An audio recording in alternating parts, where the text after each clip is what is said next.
Yes, my first quantum gliding experience was refreshing. I'm 3 months pregnant, and when I would focus on my intentions, what helped me was actually getting a visual or an image. So I would do that. Definitely had to almost continue to stay aware because I felt like my feet were going to stop at some point, but actually I take that back.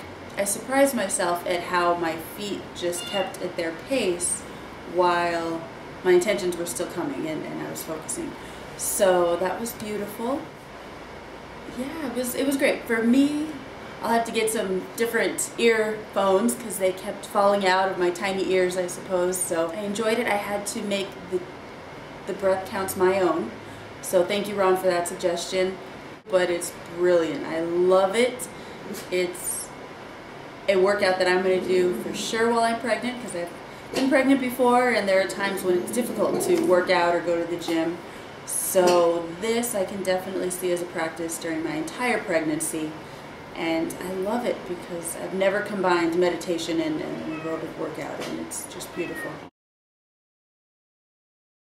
Yes, I got into the zone around the intention humility. Not having to worry about walking, and at times I felt like I was walking like this or this, I wasn't sure, but it didn't matter because I knew I was in the zone.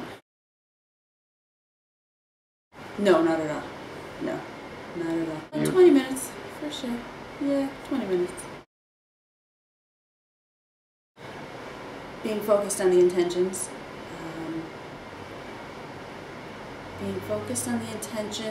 My mind wasn't focused on, because I've been on a treadmill before, and when I don't have anything to focus on, I look at the time, I look at the calories, I look at everything, and it just, 10 minutes seems like 2 hours. So when my intention and my focus is on something more grand, then the time flies by.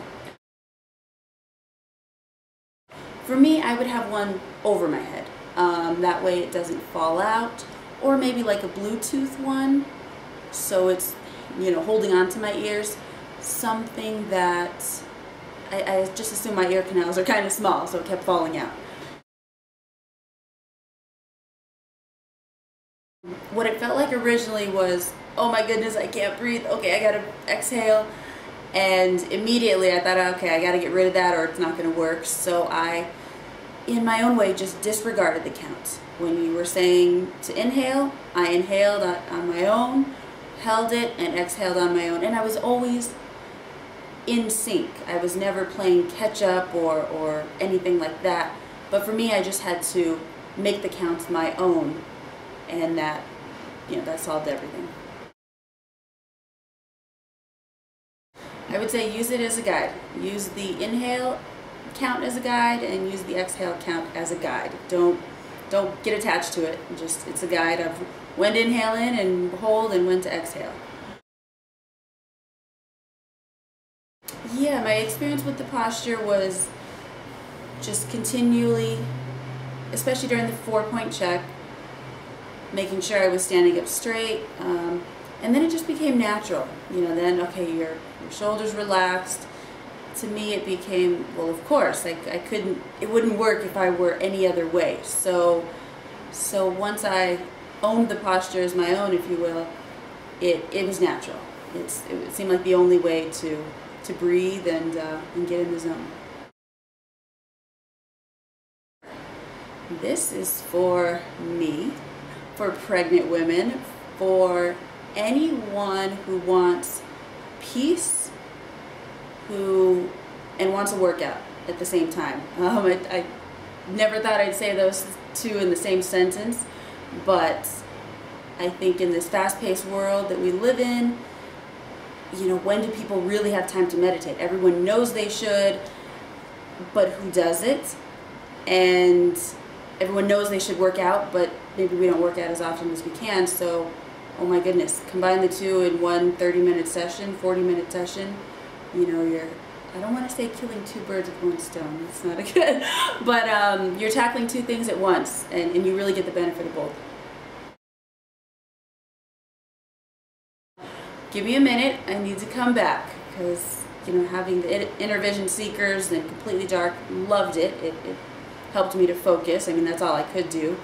But then getting off the treadmill, I needed to come back into my body, if you will.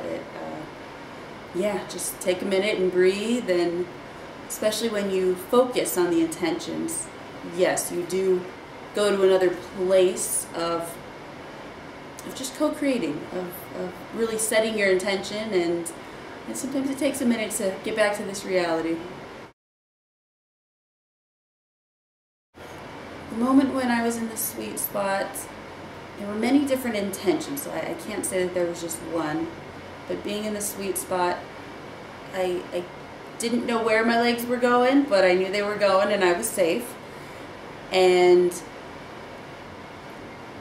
really envisioning that particular intention. My breath, I was still being guided, but at that point I was already on a path of inhaling for the 5 counts, holding and exhaling for the 5 counts.